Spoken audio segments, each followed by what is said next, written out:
The wrought iron gates did not swing shut so much as they expelled her.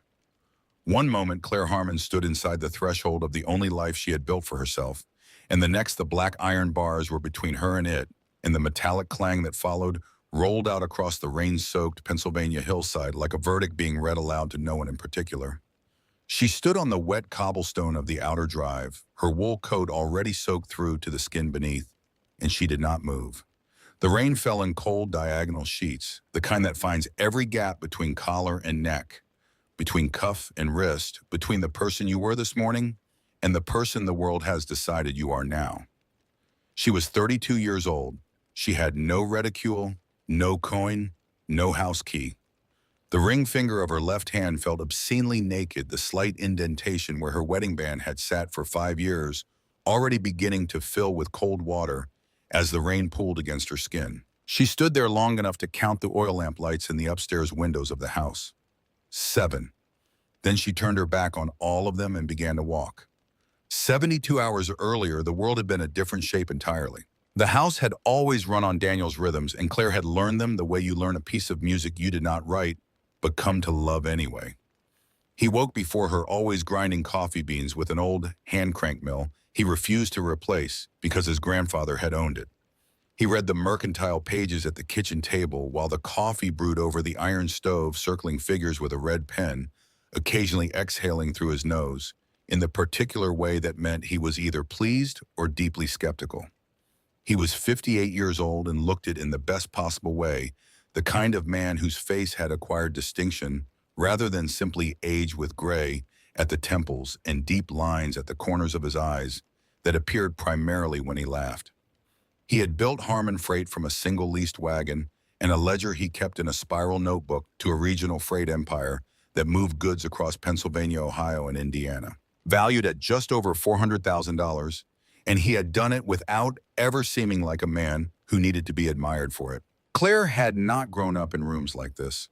She had grown up in a succession of situations across Vermont, each one slightly different from the last in its furniture and its particular emotional weather, but similar in the ways that mattered, which was that none of them were quite hers. She had been left at a church door in Burlington at the age of 2, and the succession of households that followed had taught her early that the path out was narrow and required specific tools, and so she had acquired them methodically. She worked summers doing kitchen labor, in autumns helping neighbors put up storm shutters, in winters splitting firewood and hauling it for a retired schoolmistress named Mrs. Borden, who paid her in coin and occasionally in hot soup. She had educated herself through the lending library and through the particular discipline of a person who understands that no one else is going to do it for her. And she had spent 3 years keeping accounts for a dry goods merchant in Burlington before attending a regional trade consortium in October of 1878, where she had been assigned to audit a breakout session on freight cost modeling. Daniel Harmon had been the speaker. He had presented without notes and with the kind of quiet authority that comes from having made every mistake the ledger warned against. Afterwards, she had asked him a question about depreciation schedules that he said afterward was the sharpest question he had heard at a professional gathering in 11 years. They had married 2 years later. 5 years after that, on a Tuesday evening in November of 1883, Claire sat in the kitchen with a glass of water and listened to the house in the way you do when something feels slightly off, but you cannot name it. The coffee mill had not run that morning. Daniel had still been in his study at 9 the previous night when she went to bed, which was unusual but not alarming. She had checked on him at 10 and seen the lamplight still burning under the door and heard the scratch of his pen and gone back to sleep. At 7 in the morning on that Tuesday, she knocked and the door swung inward under her knuckle pressure alone, and she understood before she could process the understanding that Daniel Harmon was not going to answer her. The grief that followed was not the cinematic kind. It did not arrive in a single wave. It came in administrative increments in the form of calls from people whose names she did not know in the county clerk's office, asking her to confirm a date of birth in an undertaker who spoke in the measured tones of a man who had learned never to rush a widow, but who had a schedule to maintain. Dr. Arnold Phelps, who had been Daniel's physician for the past 14 months, signed the death certificate within hours. Massive cardiac event, he wrote, consistent with the patient's documented history of stress-related cardiovascular weakness. Claire had sat with that phrase for a long time. Documented history. She had not known there was a documented history. She had taken Daniel to Dr. Phelps herself 3 months ago, when the exhaustion and the chest tightness had become impossible to ignore, and Phelps had sent them home with a pamphlet about rest and a tonic he prescribed himself. She had thought sitting in the carriage afterward that it seemed insufficient. She had thought about pushing for a specialist in Philadelphia. She had let Daniel talk her out of it. He had said Phelps was thorough, that Phelps had been recommended by Warren, that Warren had used him for years. Warren. She had filed that thought away without examining it, which was the thing she would not forgive herself for later. Warren Harmon arrived from Boston 14 hours after Daniel's death, which meant he had either departed before anyone sent word, or had been extraordinarily efficient about booking passage on the overnight rail. And Claire, standing at the parlor window, watching his black carriage pull up the drive, felt the first small cold thread of something that was not grief but lived adjacent to it. He was 63 years old, 5 years Daniel's senior, and he had Daniel's height without Daniel's ease, the same broad frame carrying itself with an impatience that made rooms feel smaller. His wife Sylvia came through the front door ahead of him and did not embrace Claire or offer condolences in any form that required sustained eye contact. She assessed the entry hall, instead the gas-lit chandelier, the side table with its antique mirror, the way someone takes inventory of a space they are newly responsible for. Preston Galt arrived an hour after the Harmons. He was a compact, silver-haired man who carried a burnished leather briefcase and wore the specific expression of someone who has practiced peering neutral in moments of other people's suffering. He introduced himself as the attorney managing the estate. Claire did not recognize his name. Daniel had worked with a firm in Philadelphia for years, a man named Clifford Marsh, whom Claire had met at 2 company dinners and who had sent a handwritten condolence card that had arrived somehow that very morning. She asked Galt which firm he was with. He named one she had not heard of based in Boston and said Daniel had made changes to his legal arrangements in the past year, which was news to Claire that she received without showing that it was news. The reading of the will took place the following morning in Daniel's mahogany-paneled study, the room where he had died, the room that still held the particular quality of silence that gathers in places where someone was present recently and is not anymore. Claire sat in the leather wingback chair across from his desk, which was where Daniel had always told her to sit when he wanted to show her something, when he wanted to share something with her. She held a cup of tea she had made herself because no one else had offered. It was already cold. Galt withdrew a document from the briefcase and placed it on the desk with the careful precision of a man who has rehearsed the placement. He cleared his throat. The document, he explained, was a revised will executed 3 days before Daniel's death, superseding all prior instruments. He began to read. The language was clinical and absolute. Daniel had, according to this document, become aware of certain facts regarding his wife's conduct that had irrevocably altered his intentions. The estate in its entirety, encompassing the property, all liquid assets, all holdings, including his stake in Harmon Freight, would pass to his brother, Warren Harmon. Claire would receive nothing. The document cited irreconcilable discoveries regarding fidelity and character, and used the phrase, protect the family legacy, in a way that made it sound like something Daniel might have said, while also sounding nothing like anything Daniel had ever said. That is a forgery. The words came out of her before she had decided to say them flat and certain rather than outraged, which surprised her. Daniel did not write that. That is not a document my husband produced. Warren swirled the bourbon he had poured from Daniel's private decanter, a gesture so casually possessive that it arrived in Claire's chest like a physical blow. The signature is notarized, Claire. My brother finally understood what he had married. She held Warren's gaze and kept her voice even because something cold and functional had switched on behind her sternum that she did not fully recognize. I want my own attorney present. I am not leaving this house. And that was when she saw the document again held up by Galt at an angle as he began to elaborate on the succession provisions, and the lamplight from the study's overhead fixture fell across the signature at the bottom of the page. She had seen Daniel Harmon's signature thousands of times, on freight contracts, in property documents, in anniversary cards, and the note he left on the kitchen table when he went out early and did not want to wake her. She knew his signature the way you know a piece of music so well that you hear the wrong note before your brain has processed why. Daniel's capital H in Harmon had a specific character, a clean downstroke and a sharp crossbar, and nothing else, no ornamentation. The handwriting of a man who considered efficiency a form of integrity. The H on this document had a small hook at the end of the second downstroke. It was barely visible. It was enough. She did not say anything about the hook. She looked at Warren instead, and at Galt, and at Sylvia standing in the doorway with her arms crossed, and she made a decision in the approximately 4 seconds she had before anyone noticed she was thinking rather than reacting. She filed the information about the hook in the same place she had filed the thought about Warren recommending Dr. Phelps. She made her face show the grief and the shock that were also genuinely present because they were enormous and real and sitting directly behind the cold functional thing that had switched on, and she let those show while keeping the other thing quiet and still. Sheriff Dale Cutler materialized from the hallway as if he had been waiting in the wings. He was a thick-necked man in his late 50s with a complexion that suggested a diet heavy in salt and a political career that had required a benefactor. Claire had seen him 8 months ago at a Harmon Foundation charitable dinner, seated at a table near the back of the room, not as a guest exactly, but not quite as staff, occupying the particular social position of a man who owes someone enough to show up when called. He had been at Warren's table. She remembered because she had thought it odd that Warren, who lived in Boston and rarely attended Daniel's philanthropic events, had brought a local Pennsylvania county sheriff as a dinner companion. Cutler informed her in the tone of a man performing reasonableness for an audience that she was on private property belonging to the new owner, and that if she chose not to leave voluntarily, he would be required to facilitate her departure in a less comfortable manner. He did not appear to take any particular pleasure in this, which somehow made it worse than if he had. Sylvia stepped forward.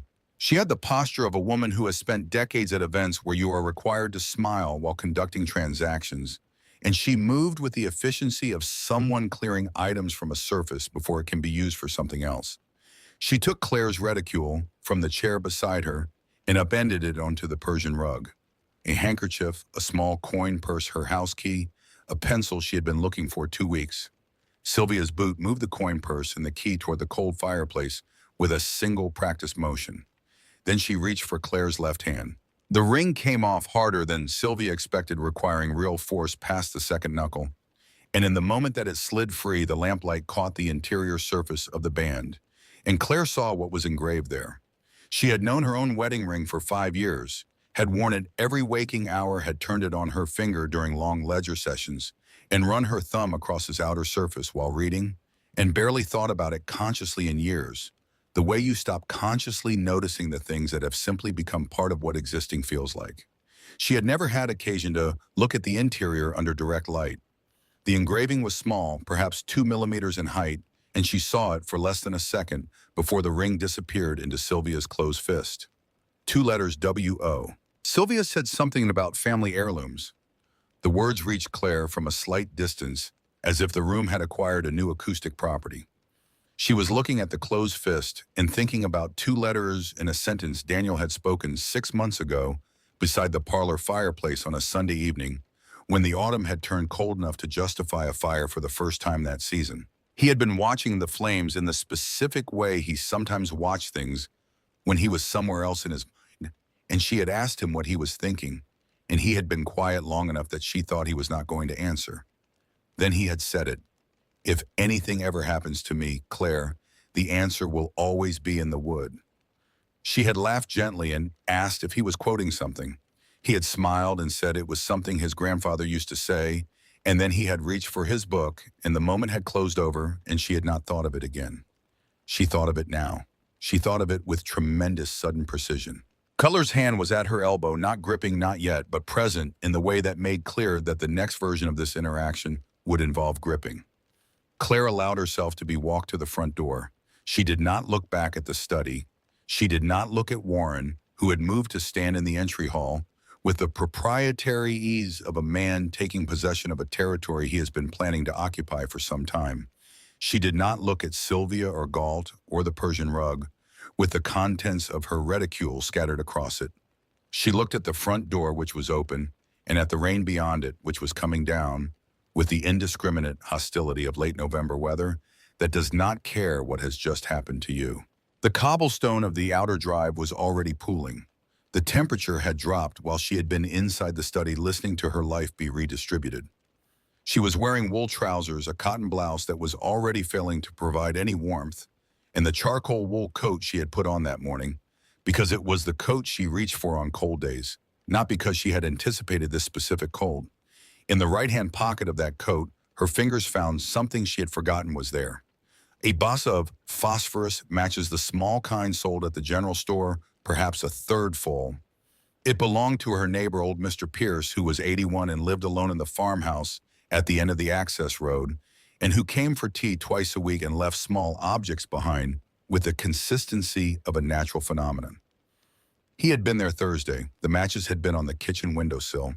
Claire had pocketed them without thinking when she cleared the sill to wipe it down. She closed her fingers around the matchbox and kept walking. The cobbled road lasted a mile before it became gravel, and the gravel lasted another half-mile before it became a logging trail that the November rain had turned into a surface that pulled at her boots with each step. She had gone hiking in these woods with Daniel on perhaps a dozen occasions over 5 years, and she knew the general topography the way you know a landscape you have moved through in daylight, with good boots and no urgency, which is to say not well enough for what she was now attempting to do. The darkness was complete by the time she was 2 miles in. She was navigating by feel and by the occasional gap in the canopy where the sky provided a gray-on-black reference. Her feet were wet through. The cotton blouse had given up entirely, and the wool coat was managing to be simultaneously soaked and still marginally warmer than nothing, which was the only performance she required from it. At some point during the 3rd mile, she accepted that she was not going to find the cabin tonight. Miller's cabin was what Daniel had called it, a trapper structure built at the turn of the century, abandoned for decades, sitting 7 miles deep in the woods past the county line.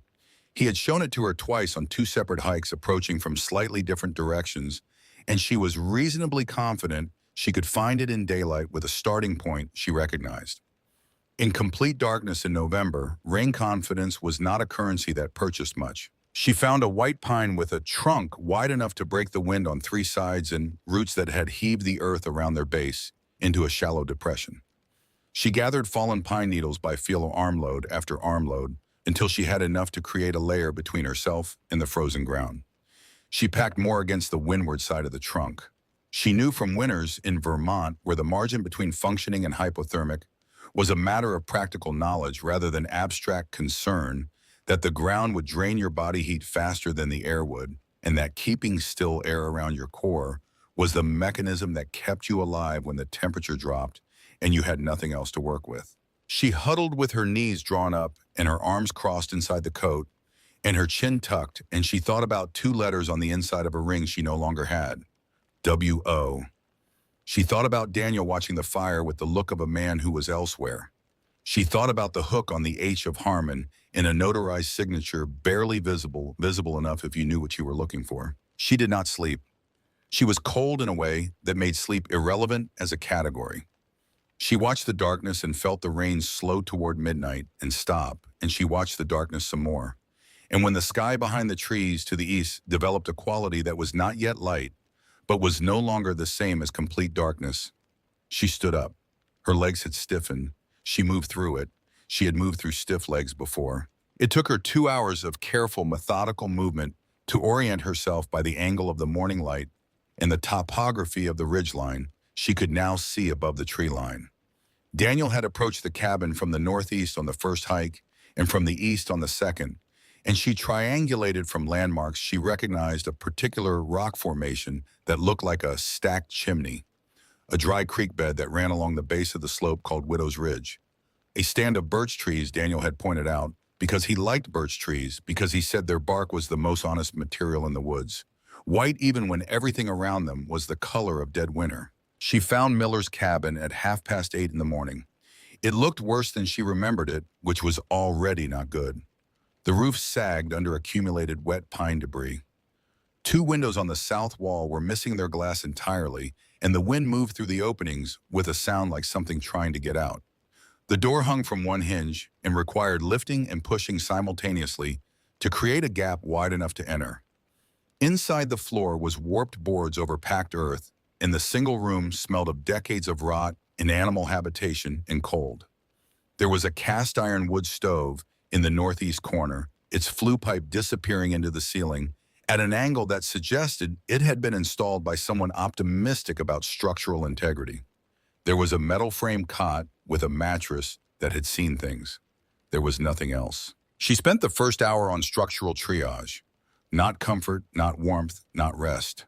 She found scraps of board outside in the shed attached to the cabin's rear wall, a lean-to structure that had partially collapsed but still contained a dull-bladed felling axe, on a wall hook, a rusted iron crowbar, and a folded canvas tarp stiff with age. She nailed boards across the empty window frames with nails she pulled from loose floorboards. She wedged the door into a position that would hold against ordinary wind pressure. She checked the flue pipe by stuffing a burning twist of pine bark into the stove's firebox and watching where the smoke went, which told her the pipe was passable but would need monitoring. She gathered fuel. This was not a minor task. The immediate area around the cabin had the character of woods that had been casually picked over by hunters and trappers for decades, meaning the easily accessible dead wood had been taken, and what remained required distance and effort. She used the axe and the crowbar to break apart a section of rotted fencing she found 30 yards behind the cabin, and she broke dead branches from the lower trunks of standing trees, and she collected pine cones and bark and anything that would catch and sustain the first flame. She was not good at swinging the axe yet. She would be. The fire took 11 attempts with the phosphorus matches. The wood was damp, even where it had not been directly rained on, and the matches were an unknown vintage, with unpredictable ignition. She used the driest material she had built, the smallest possible initial catch, and sheltered it with her coat body blocking the drafts from the boarded windows. On the 11th match, something caught and held, and she fed it with the focused attention of a person who understands that the thing she is looking at is the difference between the night being survivable and not. When the stove was putting out heat, she could feel on her face from 2 feet away. She sat on the cot and allowed herself to register the fact that she had made it through the night and through the morning, and that she was, for the moment, not going to die in a Pennsylvania forest in November of 1883. This was not a comfort exactly. It was a floor. She was hungry. She had been hungry since the previous evening and would be hungry for a long time, and there was nothing she could do about that tonight, and so she noted it and set it aside in the same organizational system she was building for all the things she could not act on immediately and would need to act on sequentially. She thought about what she knew. Daniel's signature had been forged. She was certain of this with the specificity of certainty that comes not from intuition, but from data, from 5 years of empirical observation of one man's handwriting. The will was a fabrication, which meant the legal basis of her expulsion from the house was a fabrication, which meant Warren had not simply arrived to claim what he believed was his, which meant this had been planned. She thought about Dr. Phelps and the pamphlet about rest and the tonic. She thought about the progression of Daniel's symptoms over 3 months. She thought about the fact that the symptoms had appeared approximately 1 month after Warren began visiting more frequently, always with the bourbon, always retreating with Daniel into the private study for an hour or two. Daniel did not keep his study locked. She had never had any reason to go through the study, which was where Daniel worked and thought, and had his private life the way people with good marriages are entitled to private lives, and she had respected that boundary completely, which meant that she had also respected whatever was happening in that room in the months during which her husband was quietly failing. She thought about Warren at Daniel's decanter the morning after his brother's death, pouring bourbon with the ease of ownership, drinking from a dead man's private reserve without apparent hesitation. She thought about the particular kind of man who would do that and what other things that kind of man might do. She thought about the ring, W-O, 2 letters, and Daniel's voice 6 months ago, quiet beside the fire, saying it as if it were simple, as if it were a fact about the weather. The answer will always be in the wood. She was still thinking when she stood an hour after sitting down and moved to the corner of the cabin where the axe hung on its wall hook. She lifted it down. It was a felling axe with a head that had gone to rust along the pole and a blade that needed sharpening badly enough that you could see it in the geometry. But it had a wooden handle, old ash worn smooth in the grip zones from use. She turned it over. She was looking at the wood, the way Daniel had always told her to look at wood, Because wood tells you things. If you look at it, it tells you how it was stressed and where it was strong and what it has been through. Along the upper section of the handle close to where the head was fitted, the wood was slightly discolored darker in a narrow band, as if something had been pressed into the surface. She moved toward the stove's light. She tilted the handle at an angle that put the slight impressions into relief. Two letters carved small and precise, the kind of carving done with a sharp tool and considerable care. W-O, the same letters, the same hand. She was certain of it. The axe had been in this cabin. Daniel had been in this cabin not just as a hiker passing through, but as someone who had left a mark here deliberately, a mark that matched the one on the inside of their wedding ring. And it meant something. She did not know yet what it meant in its specifics, but she understood in the way you understand certain things before you can articulate them, that it was not a coincidence and it was not decorative. And Daniel had known, when he said the words by the fireplace, that she had taken for something poetic and slightly melancholy, that there was a reasonable possibility she would one day need them to mean something functional. She stood in the firelight holding the axe and felt the cold settling back around the cabin as the stove's first load of fuel began to spend itself, and she put the axe down carefully, handle up against the wall, so she could see the letters in the firelight. And she began to think in a different register than she had been thinking before.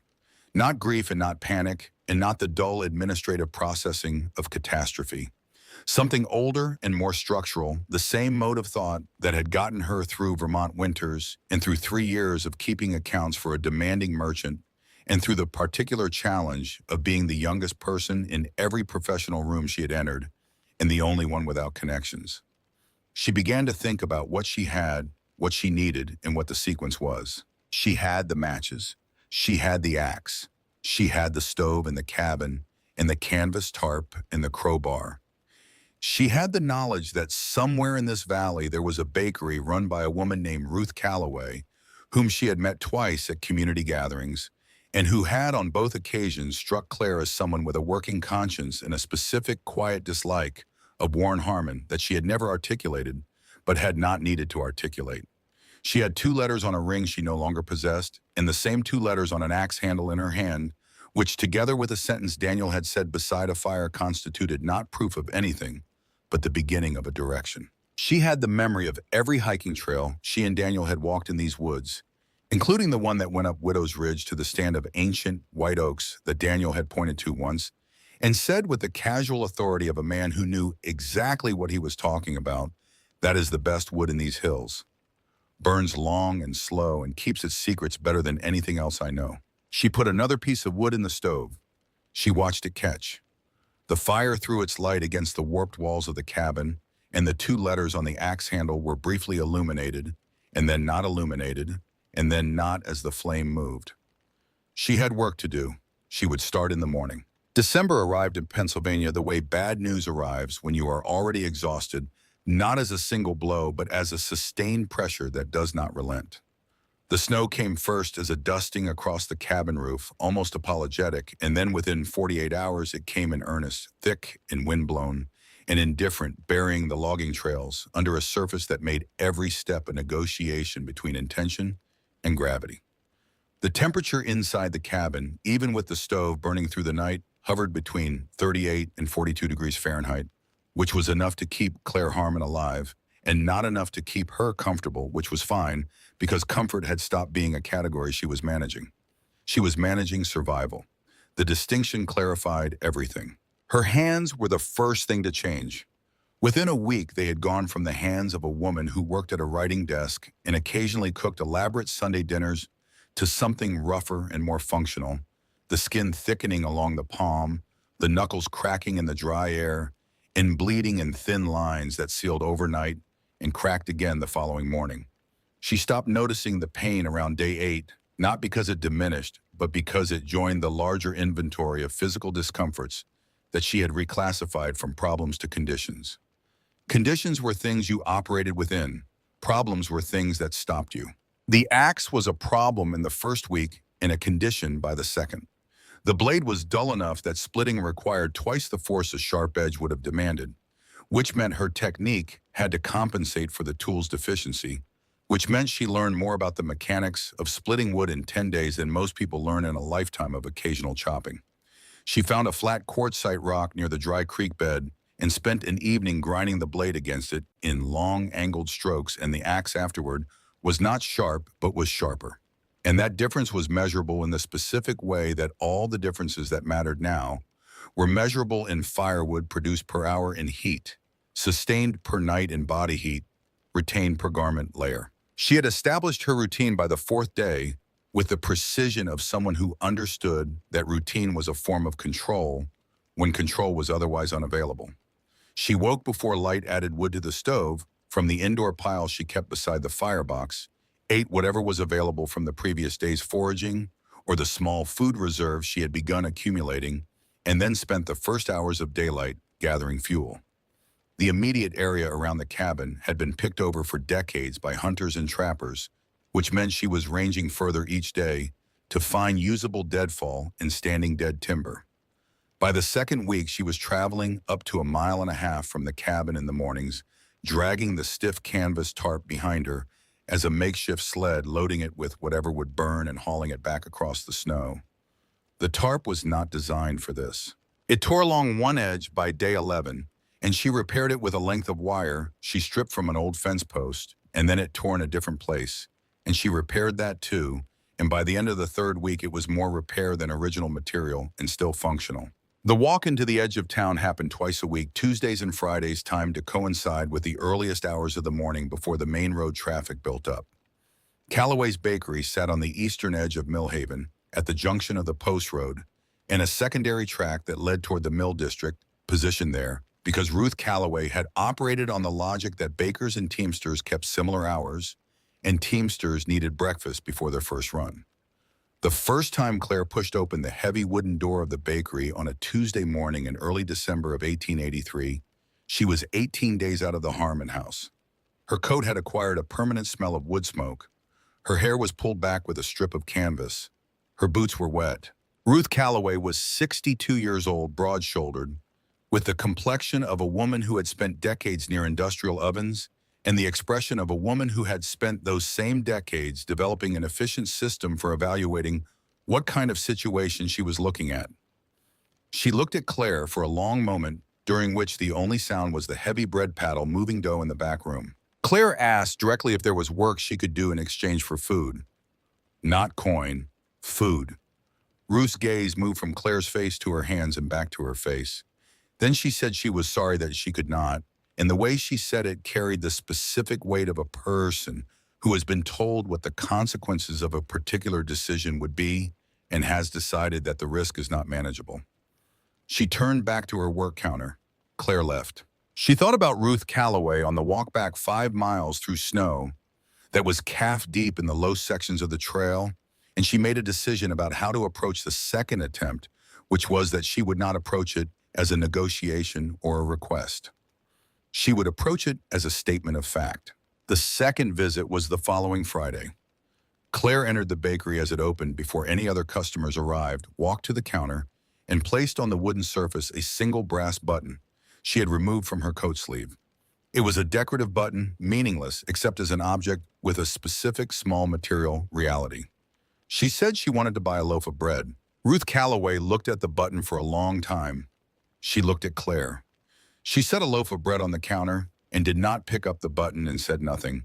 And Claire picked up the bread and walked out, and neither of them pretended the transaction was anything other than what it was. The third visit, the following Tuesday, Ruth unlocked the bakery's back door at 5:45 in the morning before the signage out front indicated the shop was open. She did not greet Claire or explain anything. She pointed at a mop and a bucket near the utility sink and at the back room floor, and then she went back to her bread dough. Claire picked up the mop. She worked for 90 minutes. When she was done, Ruth set a cloth sack on the counter near the door without looking at her. The sack contained a loaf of bread, 3 bruised apples, a wedge of hard cheese wrapped in cloth, and a pair of heavy wool work gloves that were too large for Claire's hands and were therefore the best gift she had received in recent memory. She pulled the gloves on before she left the building, standing in the back doorway, and she pulled the door closed behind her, and the air outside was 19 degrees and hit her face like a reprimand. She walked back through the pre-dawn darkness, feeling something she did not have an immediate word for, which was the specific warmth of being seen by another person and not turned away from, even when that person could not afford to see you and was taking a real risk in doing so. Ruth never asked questions during these early morning sessions. She did not ask where Claire was living or what she was planning or whether she had contacted a solicitor. This reticence was not in curiosity. Claire understood that Ruth Calloway had calculated the boundaries of what she could do and was doing exactly that much, and that asking questions would have required her to respond to the answers, which would have expanded her exposure, and exposure was what she was managing. Claire respected this completely. She worked fast and cleaned well, and took what was given and left without extending the visit. On the third Tuesday of December, sweeping the bakery's front room, while Ruth worked in the back, Claire's peripheral vision caught the front page of a copy of the Millhaven Courier, left on one of the small cafe tables by a previous customer. She swept closer without altering her pace. The headline above the fold was about a county road commission vote. The headline below the fold, accompanied by a small woodcut portrait of Warren Harmon in a dark coat, read, "Harmon named to Regional Commerce Board. Freight sale to Pennsylvania Central Transit Company confirmed for May closing." She read the column without stopping the broom. Warren had been appointed to the Regional Commerce Advisory Board by the county commissioners effective January 1st. The sale of Harmon Freight to Pennsylvania Central Transit Company, a Philadelphia-based freight and rail concern that operated the largest regional hauling network in the Commonwealth, was confirmed for a May closing, pending regulatory review. The article quoted Warren describing the transaction as a natural evolution and the fulfillment of his brother's legacy, which was the kind of language that requires considerable practice to produce without visible effort. Claire finished sweeping the front room and moved to the back. She noted what she now knew, that Warren had moved faster than she had estimated, that he had secured political standing before the sale closed, and that the May date was a wall. If the sale completed and Harmon Freight was absorbed into Pennsylvania Central Transit's corporate structure, the financial architecture Daniel had described in terms she was still decoding would become exponentially more complex to unravel through legitimate means. She had a deadline she had not previously known she had. She counted forward in her head. She had approximately 5 months. She was not ready yet. She needed to understand what she was holding before she could use it. And before she could understand what she was holding, she needed to find it. January came in at 88 degrees Fahrenheit on its first morning. Claire had been tracking the lumber situation with the precision her accounting background lent to any inventory problem, and the news was poor. The radius she could efficiently cover on foot in a half day, counting for the weight of what she could haul back on the deteriorating tarp sled, was approaching its limits. The deadfall within that radius was thinning. She had begun supplementing with green wood, which burned badly and produced more smoke than heat, and accelerated the creosote buildup in the stovepipe, which was its own category of problem. She needed a new source. She had been thinking about Widow's Ridge since the night she had stood in the cabin studying the axe handle in firelight. She had been thinking about the specific thing that Daniel had said about White Oak while they stood at the base of the ridge trail on a hike 2 summers ago, looking up at the slope where the old-growth oaks began their bark pale and furrowed in the afternoon light. He had said it with a particular quality of attention, the way he said things that he meant to be remembered. That is the best wood in these hills. Burns long and slow and keeps its secrets better than anything else I know. She had parsed that sentence 17 times in 17 days. It was not a sentence about thermal properties. It was not a statement about firewood that required the specific word secrets. She had filed it beside the WO on the ring and the WO on the axe handle, and the sentence beside the fireplace, and the fact that Daniel had come to this part of the woods, had been in this cabin, had left marks here. The filing system was getting dense. On the first Tuesday of January 1884, with the temperature at 9 degrees and the sky the flat white of a surface that has nothing left to give, she put on every layer she had, pulled the oversized wool gloves onto her hands, and began climbing Widow's Ridge. The trail was buried under 2 feet of consolidated snow with a wind crust on top that broke unpredictably, sometimes holding her weight and sometimes dropping her knee-deep without warning.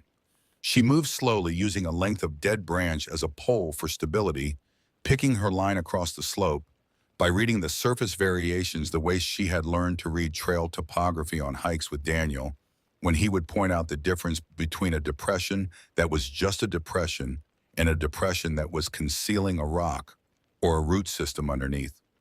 She climbed for an hour. Her thighs were burning with the specific fire of sustained exertion in deep cold, and her breath was producing a plume that the wind took immediately, and she kept going. The grove of white oaks was visible from the upper trail as a change in the canopy's texture. The oak's broader crowns and lighter bark, distinguishing them from the surrounding hemlock and birch, even in winter. She moved into the grove and stood for a moment, letting her breathing normalize, looking at the ground around the tree's bases. The oaks grew on the upper slope where the soil was rocky and shallow, and their root systems were partly exposed, and between two of the largest trees she noticed a variance in the snow surface. It was subtle, a slightly different texture, a faint rectangular regularity beneath the white, the kind of thing you would not see if you were not looking for it, and the kind of thing you cannot miss once you understand what organized human effort looks like when it is trying to be invisible. She cleared the snow from the center of the rectangle with her gloved hands, working methodically from the middle outward. The edge of a heavy oilcloth tarp emerged, the dark green kind used to protect freight wagons from weather grommeted and staked to the ground at four corners, with iron stakes driven deep. The wind had worked one corner free. She gripped it and pulled. What was underneath had been built with the same systematic precision that had built Harmon Freight from a single leased wagon. The firewood was stacked in a full cord, uniformly cut rounds of white oak, the cut ends sealed against moisture, with a thin coat of linseed oil that had crystallized slightly in the cold. The pieces were uniform in diameter, cut by someone who had set a consistent measurement and held to it, someone who had done this work not once but many times and had developed a rhythm and a standard. The stack was dry. She could tell from the weight of the first piece she lifted lighter than wet wood by a margin she could estimate accurately after weeks of handling nothing else. She moved along the stack with the focused attention of an accounts clerk going through a ledger she has been told contains a discrepancy. She lifted pieces from the top layer and set them aside. She pressed her palm against the cut ends. She knocked her knuckles against the side grain of each piece, listening. Daniel had taught her this on the first hike they had ever taken years before they were married, stopping beside a fallen oak to demonstrate the difference between a sound piece and a punky one. You listen to the wood, he had told her, and the wood tells you what it is.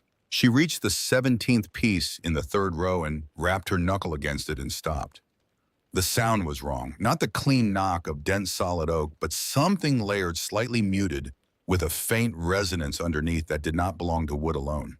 She lifted the piece and the weight differential was immediate and significant, at least twice what it should have been for its dimensions. She set it on the snow and looked at it.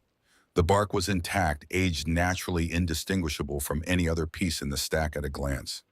She pressed both thumbs against the end grain and pushed, and the end grain was not end grain. It was a disc of oak fitted over a cavity sealed at the seam with a thin bead of beeswax that had hardened in the cold. She took the piece back to the cabin on the sled. Then she went back for the rest of the stack, all of it, every piece making 4 trips over the course of the afternoon, the sled cutting new tracks each time across the slope. She did not know how many of the pieces had been modified. She needed to check them all, and she needed to do it where she had heat and light and could take her time. By the time she had the full cord inside the cabin, stacked against the south wall, the afternoon light was going gray, and the temperature outside had dropped another 4 degrees. She built the stove up hot using some of the new oak, the genuine pieces, and sat cross-legged on the floor in the working heat and began to systematically test every piece. She found 12 of them, each sealed with beeswax, each fitted with a machined end cap of white oak that matched the grain of the surrounding wood closely enough that you would never find it without knowing to look for it. She opened them one at a time with the crowbar, working the flat end into the beeswax seam and applying steady leverage until the cap gave. The cavity in each piece was lined with a thin sleeve of brushed tin fitted inside the hollowed core, which accounted for the weight differential she had felt. The first 3 pieces contained physical currency, tightly rolled stacks of paper, banknotes, secured with ribbon that had gone stiff in the cold. She counted what was in those 3 pieces before opening anything else, because counting was something she could do without her hands shaking, and she needed her hands to stop shaking. She reached $60 before she made herself set it aside and opened the 4th piece. The fourth contained a waxed linen packet, and inside the packet, stacked in tight bundles bound with paper bands, were bearer bonds issued by the Commonwealth of Pennsylvania, negotiable instruments payable to whoever held them, issued in denominations of $50 and $100 apiece. She recognized them from her accounting work. She did not count these. She could see there were a great many of them. Pieces 5 through 9 contained American Gold Eagle coins, government minted $20 pieces wrapped in chamois cloth inside the tin sleeve.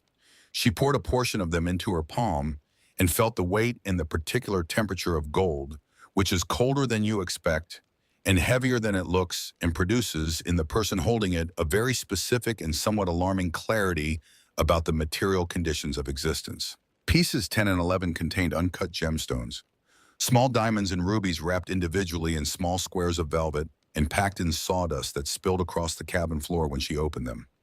She was not a jeweler, but she had worn enough jewelry in 5 years of marriage to a prosperous man and attended enough charity suppers alongside women who treated their jewelry as a competitive sport to recognize quality by the way light moved through a stone held near a flame. The 12th piece was the lightest.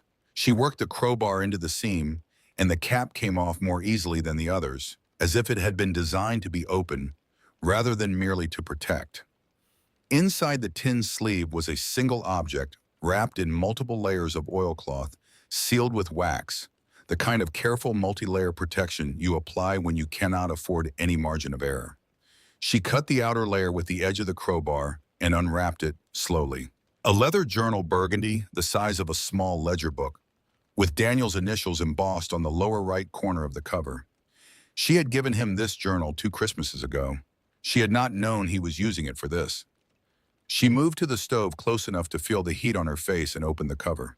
The handwriting was Daniel's, which she had expected, and reading it in his hand was something she was not prepared for, regardless of expectation. It was the specificity of him in the letter forms, the tight slant, the way he bore down on the pen at the start of each sentence, as if the first word required particular anchoring. She read his words in his voice, and the voice was gone, and the words were not. He had written it knowing she might read it. He had written it knowing she might not, that he might survive long enough to retrieve it himself and destroy it. He had hedged his language accordingly, precise and careful, and stripped of sentiment except at the end, and she read it the way you read a document that is also a letter from someone who loved you and is dead. He had found the discrepancy in the freight company accounts 8 months before his death during a routine review of the operating ledger allocation schedule. A parallel set of books maintained separately from the official accounts and accessible only through a secondary ledger linked to a shell proprietorship registered in Delaware had been routing funds from Harmon Freight's operational capital and Teamster pension contributions into a network of accounts under various holding names. He had traced the routing over 3 months carefully without alerting anyone cross-referencing against bank statements he requested in his personal capacity as majority owner. By the time he understood the full architecture, $60,000 had been extracted over a period of 4 years. The routing led back through 3 layers of paper structure to accounts controlled by Preston Galt's firm and through Galt to Warren Harmon. When he had begun preparing to take the evidence to the appropriate federal authorities, his health had changed. The exhaustion came first, then the chest tightness, and Danielle had recognized the timing with the particular intelligence of a man who has spent his life understanding cause and effect in complex systems. He had traveled to Philadelphia, paid cash at a private physician's consulting rooms, and submitted himself for examination under a name he manufactured for the occasion. The physician had tested his blood using the new marsh arsenic detection method that had been in use since mid-century and was now the standard in poisoning investigations. The results had come back in 2 weeks. Arsenic present in concentrations consistent with repeated low-dose exposure over an extended period. The damage the physician had told him in a letter addressed to the name he had invented was progressive. Daniel Harmon had read the word progressive and understood it the way a freight man understands a road with no turnaround. The bourbon, Warren's bourbon, the Kentucky bottle, the gift, the ritual of 2 brothers taking a glass together in a private study where no one else went. Daniel had understood the mechanism. He had not understood until the physician's letter the intention behind it. Claire read this section of the journal 3 times. She read it until the information settled past the shock of it into the deeper register where she would have to live with it, where it would become not an event she was learning about, but a fact about the world she inhabited. Her husband had been poisoned by his older brother across a period of months in their home with arsenic selected for its plausibility as a natural deterioration in a man of his age and constitution. He had discovered this and had known that his death was a matter of time rather than possibility, and he had spent that remaining time building something for her. He had transferred Harmon Freight's actual productive assets, the freight patents and operating licenses, the owned wagon fleet, the property, deeds to 7 regional warehouse facilities in Pennsylvania, Ohio, and Indiana, into a holding company he had established in Nevada territory under the management of a trust solicitor. He had retained independently a man named Sullivan based in Pittsburgh, who had no connection to Galt or to Warren. The holding company was named White Oak Enterprises. Warren's inheritance, which Galt had structured to appear comprehensive, was in fact the corporate shell of Harmon Freight. Its name, its contracts in process, its accounts receivable, and its operating debt. Every asset with lasting value had already been moved. To exercise control over White Oak Enterprises, the journal explained, required bearer bonds. Not the Harmon Freight equity instruments Warren now held, but specific unregistered bonds issued through a private trust, the same bonds currently stacked in bundles on the floor of Miller's cabin. Sullivan had the documentation establishing the bond-to-control relationship. Sullivan had been waiting for contact from either Daniel or, in the event of Daniel's death, from whoever presented with the bonds and the journal. She turned to the last page. Daniel had written one additional paragraph after the formal instructions were complete, separated from the body of the text by a line break in handwriting that was slightly less controlled than the preceding pages. The letters slightly larger, the pen pressure heavier. There was also, he wrote, a matter she would need to address before anything else. She should look at the life insurance policy filed under number DH4471 managed through a surety company in Delaware. It was a policy naming Claire as sole beneficiary.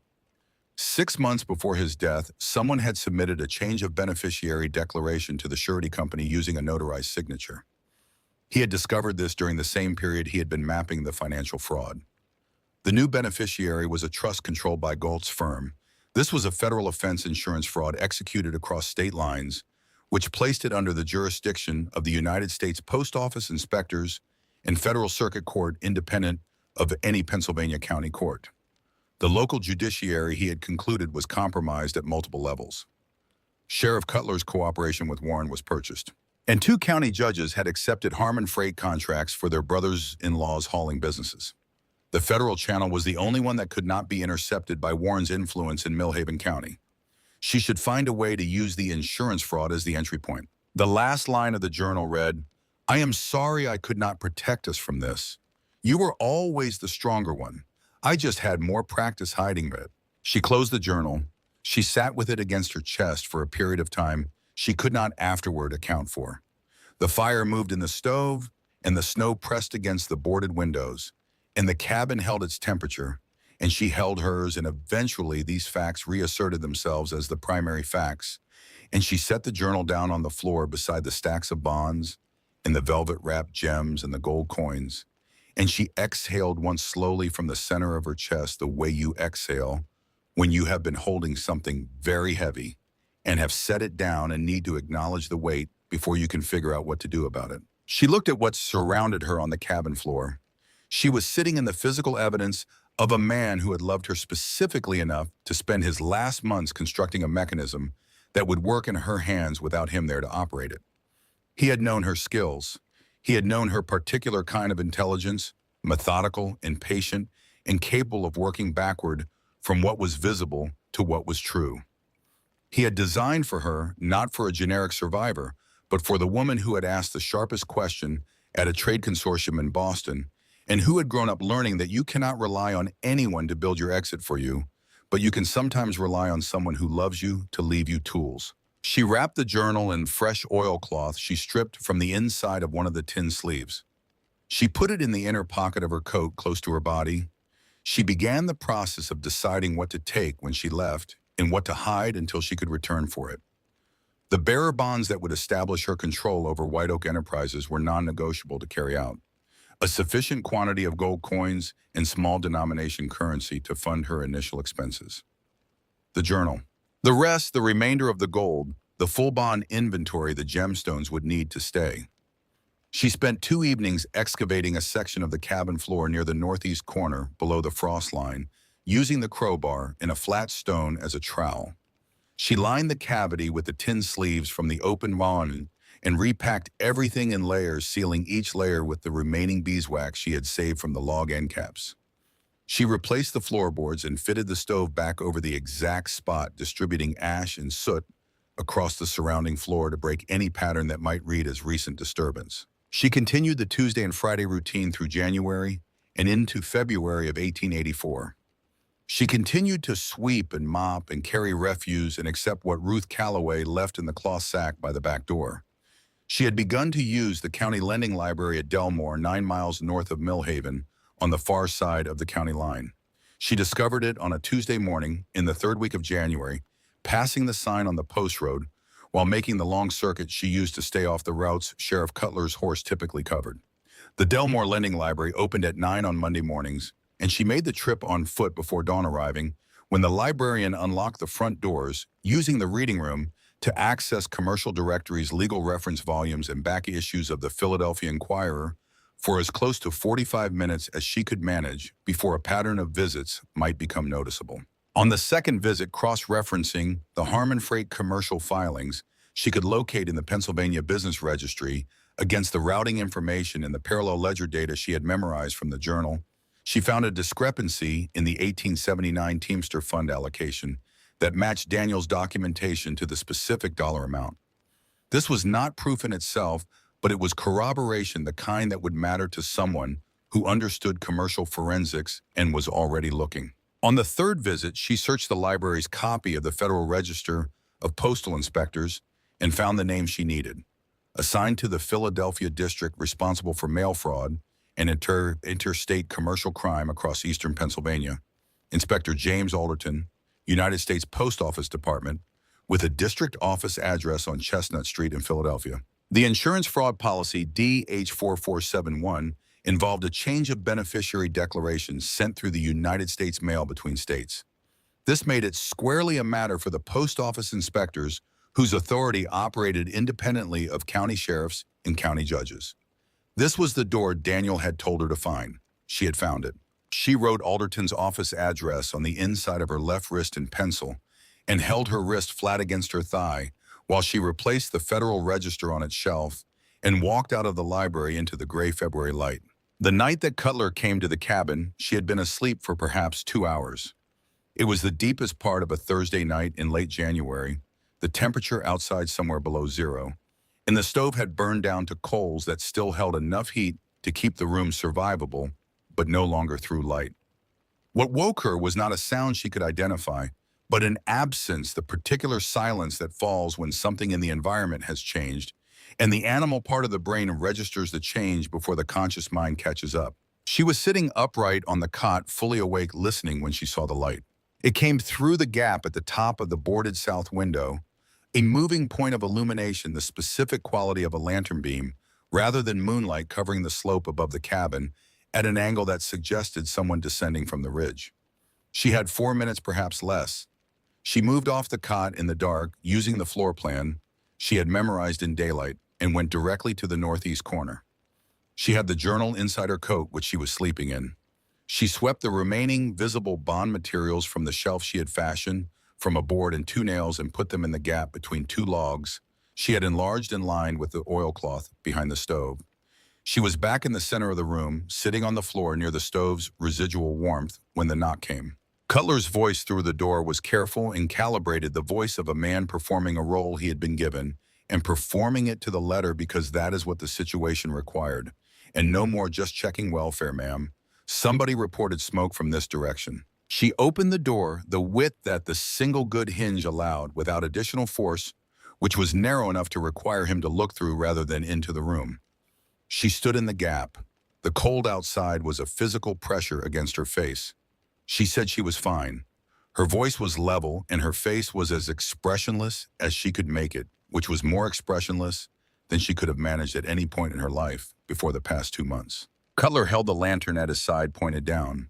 He looked at what he could see of the room behind her. Stove coals, the corner of the cot, the edge of a stack of firewood.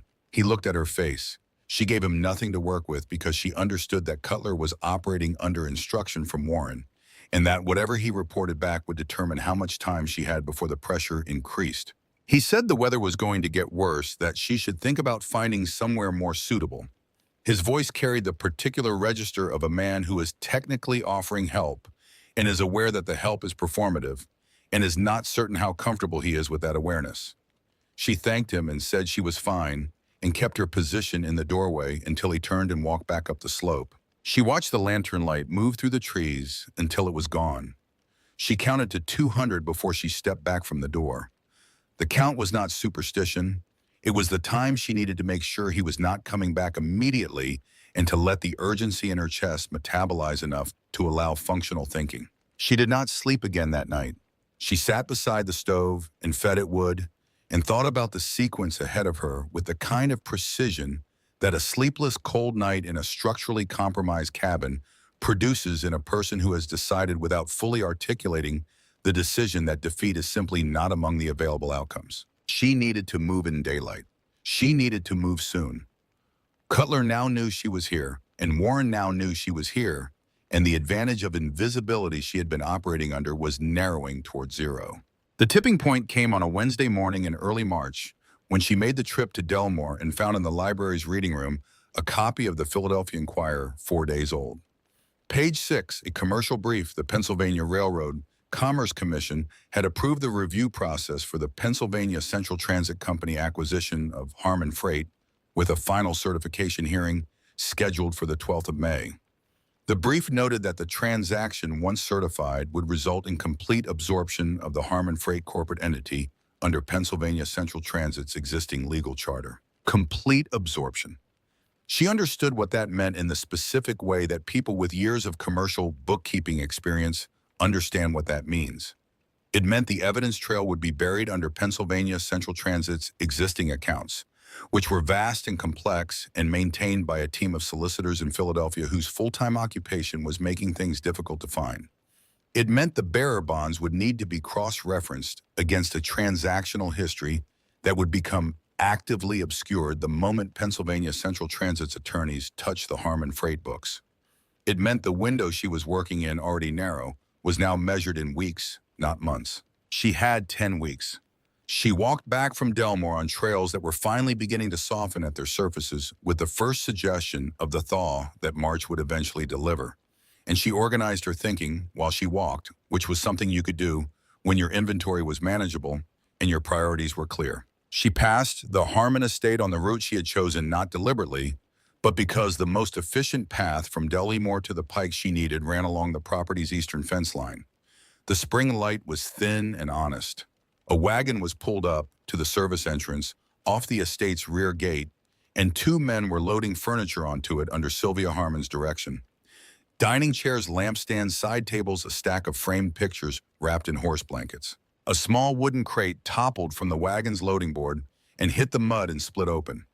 A silver-framed photograph slid out and came to rest face up in the wet mud at the edge of the lane 8 feet from where Claire stood on the other side of the fence. The photograph showed 2 people on a trail at the top of a ridge, their faces turned toward the camera, squinting against afternoon sun. She knew the ridge. She knew exactly when that picture had been taken. She knew who had taken it. Daniel, with his arm, extended the shot, slightly imperfect, because he was laughing at something she had said. Sylvia glanced at the photograph and stepped past it to supervise the reloading of the crate. She did not pick it up. Claire stood at the fence for 4 seconds. She counted them. Then she turned and continued walking toward the pike, and the photograph was behind her, and everything she needed was in front of her. And the distinction between those 2 directions had never in her life felt more like a choice she was making rather than a circumstance she was in. She did not look back. The answer was always going to be forward. Philadelphia arrived the way cities arrive, when you have been living in the woods for 4 months, not gradually but all at once, a sensory event that the body has to recalibrate for.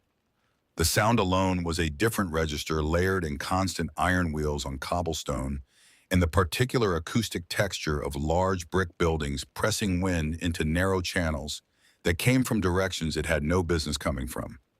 Claire Harmon stepped down from the rail carriage at Broad Street Station on the morning of the 8th of March, 1884, in the clothes she had purchased the previous evening at a dry goods store in the last town before the city, paying with 2 of the gold eagles from the cabin. The new clothes were functional and unremarkable.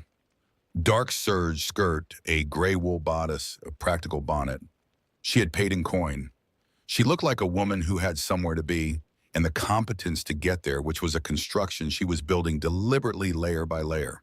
The way you build a fire when the conditions are marginal and presentation matters. The rail fare had cost her 1 gold eagle at the Pikeside station, where the ticket agent had looked at the coin and then at her and had said nothing beyond the amount of change he owed her. She had taken a room at a modest boarding house on Spruce Street that accepted payment by the week in advance and did not require a letter of introduction. A policy that existed because the boarding house had been catering to a specific segment of the traveling public for long enough to have developed pragmatic systems around documentation. The room was small and clean and had a lock on the door that worked, which was all she needed from it. She washed properly for the first time in 4 months, which was an experience her body registered with an intensity she had not anticipated. And then she sat on the edge of the washstand stool afterward and gave herself 3 minutes to simply exist in the fact of being warm all the way through, and then she stood up and got dressed and went to work. The first task was financial standing. She had carried out of the cabin a significant quantity of bearer bonds, a portion of the American Gold Eagle coins, and the paper currency from the first log sections. The bearer bonds required a transaction intermediary, a registered bond broker who could accept the instruments and transfer their value without requiring documentation of their original provenance, a service that existed within the established practices of certain specialized financial houses that had occupied that space since before the war. She had researched the relevant commercial directories at the Delmore Library over 3 Monday sessions. She found the firm she needed on South Broad Street, a bond and securities house whose shingle listed negotiable instruments and legacy financial instruments among its areas of practice. The managing broker was a 60-year-old man named Gerald Finch, who had the affect of a person who had spent his career in rooms where surprising things arrived and had developed the professional composure to treat all of them as routine. He examined the bonds with the methodical attention of someone who has examined many bonds, verified their authenticity through a process involving a reference guide and a careful inspection under good lamplight, and then sat back down across from Claire and told her the transaction was straightforward. He did not ask her how she had come to be in possession of instruments of this type or vintage. She did not offer the information.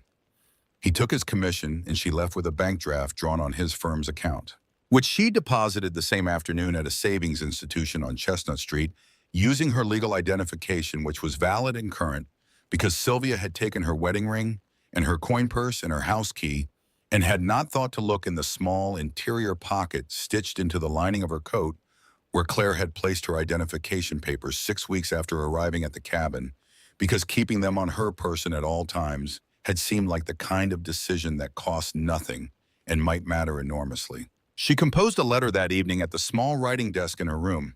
The letter was addressed to Inspector James Alderton, United States Post Office Department, Chestnut Street, Philadelphia.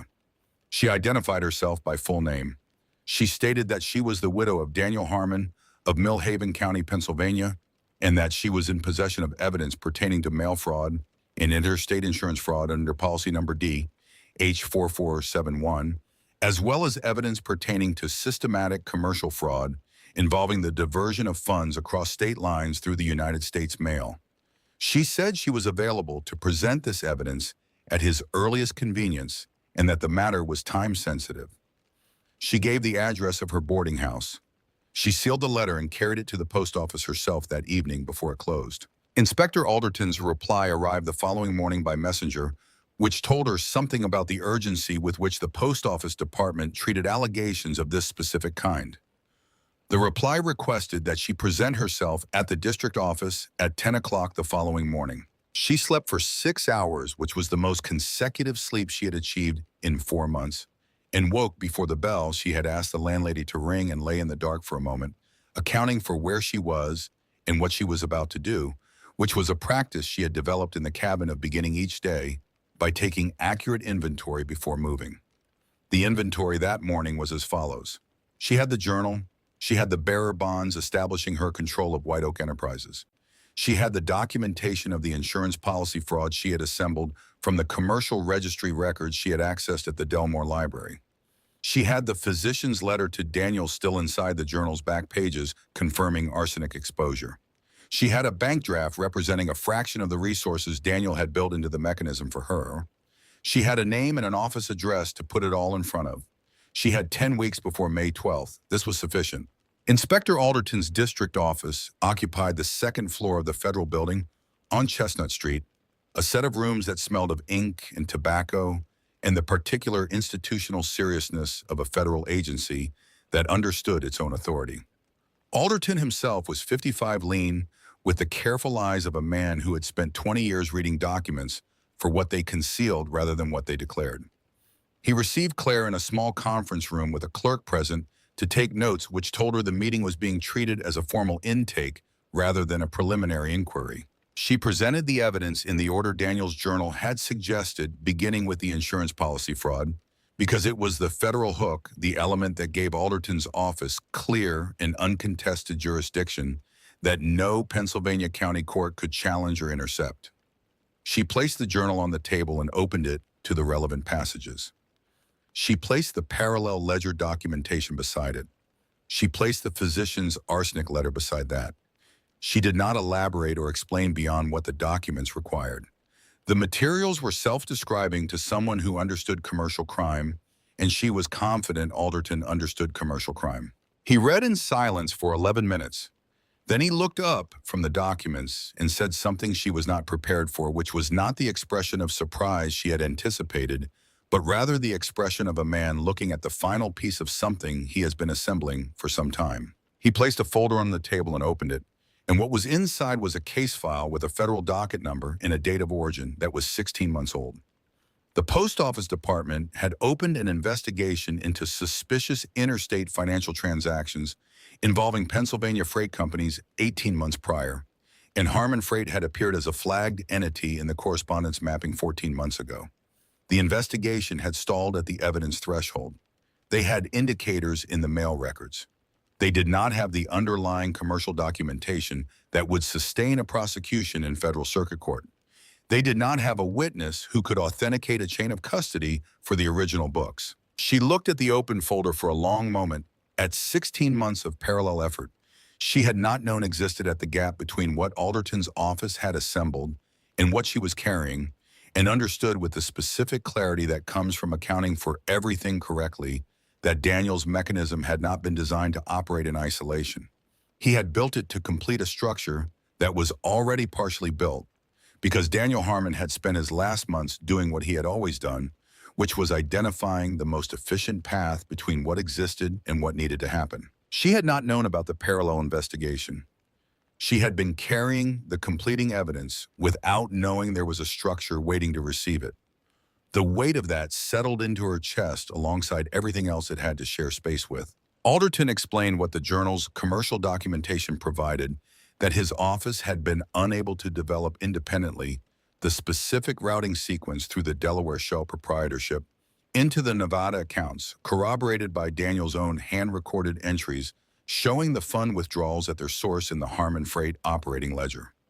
Together, the two bodies of evidence created a complete chain that federal prosecutors could present in circuit court without gaps. The insurance policy fraud number D, H4471, was the element that established federal jurisdiction independent of the Pennsylvania County Judiciary. She put both hands flat on the table and said, "I have one condition." Alderton looked at her with the expression of a man who has negotiated terms with witnesses in difficult circumstances and is evaluating whether this particular condition is going to present a problem.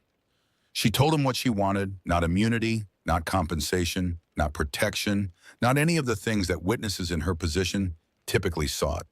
She wanted to be present in the room when Warren Harmon was informed of the charges against him, not to speak, not to perform anything for the room. She wanted to stand in whatever space that moment occupied so that Warren would look at her and understand that the mechanism had worked and that the woman he had expelled from her own life in November rain had been the mechanism all along. Alderton was quiet for a moment. Then he said, "I will see what arrangement can be made," which from a federal inspector was as close to a commitment as the procedural environment permitted. The 8 weeks that followed were the most active and the most invisible of Claire's adult life. She existed in the boarding house room and in the federal building on Chestnut Street and in the reading rooms of 2 law libraries where she spent long hours cross-referencing the parallel ledger data against the Pennsylvania commercial filings that were matters of public record, which was work her accounting background equipped her for precisely, and which she did with the focused attention of someone who understands that a single incorrect figure in an evidentiary chain is a door the defense will walk through. She did not make incorrect figures. A federal forensic examiner exhumed Daniel Harmon's body in the 3rd week of March, following a federal circuit court order obtained through the insurance fraud jurisdiction rather than through the Pennsylvania County Court, which was the specific value of the DH4471 documentation and why Daniel had flagged it as the entry point. The post-mortem analysis used the Marsh test for arsenic, the same method Daniel's Philadelphia physician had used on his blood, and the results confirmed the presence of arsenic in the tissues at concentrations consistent with chronic low-dose exposure across a period of 2 to 4 months. The examiner's report further noted that the pattern of distribution in the tissue was consistent with oral ingestion rather than environmental exposure, which meant a source in food or drink consumed repeatedly over time. Dr. Arnold Phelps was summoned by federal subpoena in the 4th week. He appeared at the Chestnut Street office on a Tuesday morning and sat across from 2 federal inspectors for 3 hours, and at the end of those 3 hours provided a sworn statement that detailed, among other things, the $300 paid to him over 14 months, the specific instructions he had received regarding Daniel Harmon's care, and the name of the intermediary who had approached him initially, which was Preston Galt. The handwriting analysis on the will was completed in the 6th week. A document examiner engaged by the federal office compared the signature on the contested will against 18 authenticated samples of Daniel Harmon's signature drawn from Harmon Freight commercial contracts held by counterparties who produced them willingly once they understood the nature of the investigation. The examiner identified 6 points of deviation from the authenticated samples, including the pressure differential on the initial downstroke of the capital H and the presence of a terminal hook on the second leg of that letter that appeared in none of the authenticated samples. The deviation pattern was consistent with a forger who had practiced the signature extensively, but had introduced a habitual artifact from their own letter forms into the reproduction. This was the hook Claire had seen for less than 2 seconds in the lamplight of the study on the morning of the will reading. The details she had held in silence while Warren stood at his dead brother's decanter, the first piece of a structure she had been assembling in a burning cabin in Pennsylvania for 4 months. 3 days before the 12th of May, a federal inspector presented documents to the legal representatives of Pennsylvania Central Transit Company at their Philadelphia offices.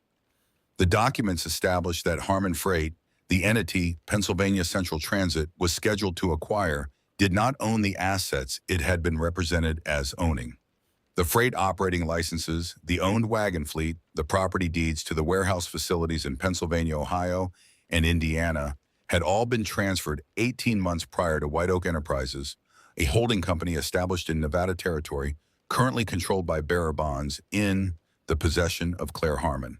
What Pennsylvania Central Transit was scheduled to acquire was the Harmon Freight name, its contracts in progress, its accounts receivable, and its operating debt. Pennsylvania Central Transit's chief solicitor sent a telegram to Warren Harmon that same afternoon. Warren sent word to Preston Galt by messenger within the hour. Galt did not respond because Galt was at that moment sitting in a federal interview room on the 2nd floor of the Chestnut Street building, having been escorted there by 2 inspectors who had arrived at his office door that morning with a federal summons and had waited while he put on his coat. Warren sent 4 more messages to Galt over the following 2 hours before he stopped sending.